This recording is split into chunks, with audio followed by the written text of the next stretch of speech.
Today we're looking at how we could generate and compare multiple solutions to use patterns to transfer information, like a Morse code machine. And it's really fun to try different types of switches, because they all seem very different. To build your own telegraph with Makey Makey, all you need is one connection for space and one connection for Earth. Here we have it on a clothespin, and when we press down on the clothespin, we're completing the circuit.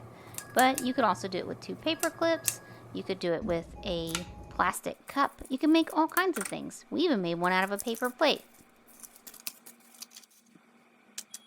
Try out building multiple types of Morse code machines and see which one that you think solves the solution best.